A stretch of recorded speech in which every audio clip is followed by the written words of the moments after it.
Now, yesterday, from Zoho's headquarters in Tenkasi, a small town in Tamil Nadu that has never once issued a mass layoff notice, founder Sridhar Vembu posted something more uncomfortable than a hiring freeze. Zoho hasn't cut a single job. It also hasn't created many new ones. And Vembu wants India to understand why that distinction matters more than the headline tends to suggest. On X, Vembu wrote this, and I quote, "The real issue facing our nation is how to create jobs for our massive cohort of youth in this very uncertain global landscape.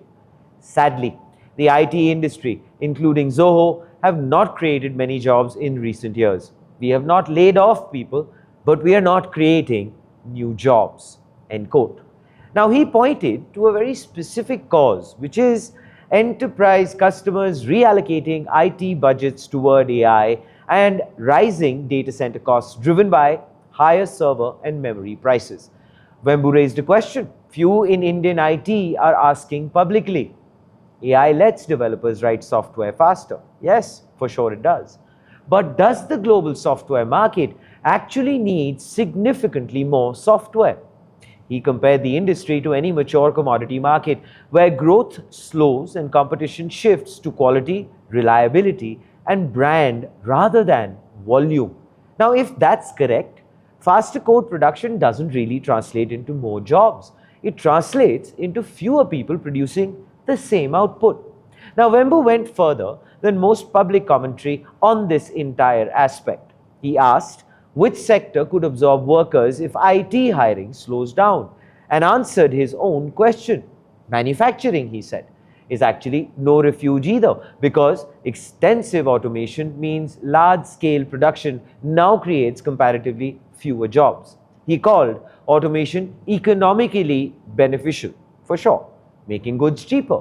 But he amplified the deeper problem, which is, by the way, if machines produce more for less, the harder question becomes how people earn enough to buy what's being made from those very machines.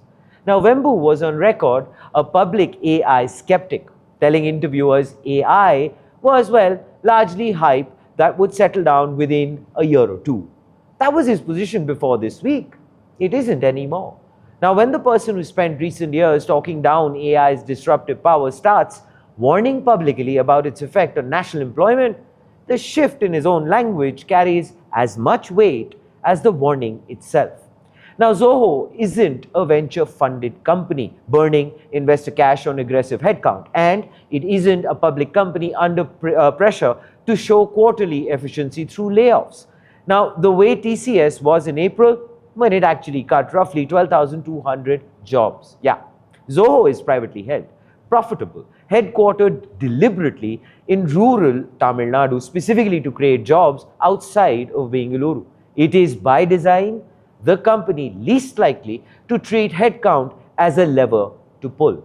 Now, if a company built specifically to avoid that very trade-off is now saying it simply can't create new roles, or well, thereabouts, that says less about Zoho's own choices and more about what AI has done to the economics of software work itself.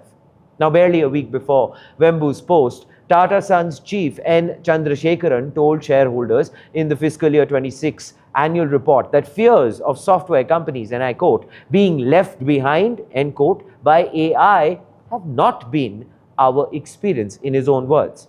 Now, at TCS's own AGM in June, he called AI the biggest opportunity in the company's history with no downsizing planned. TCS cut roughly 12,200 jobs this year anyway.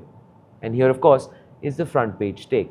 Now, Vembu built Zoho on small towns over Bengaluru. Well, profit over funding rounds, patience over scale.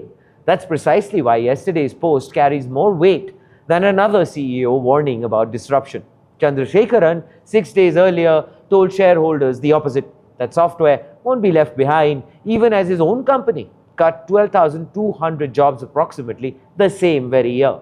Now, two of India's most recognizable tech voices looking at the same slowdown, telling two very different stories. Now, one of them is describing what customers are actually doing with their budgets, and the other is perhaps, just maybe, describing what he needs investors to believe. What do you believe in? Please do let us know in the comments below. This, ladies and gentlemen, is Front Page by the AM Network. Like, share, subscribe, and always remember, think AI, think AIM.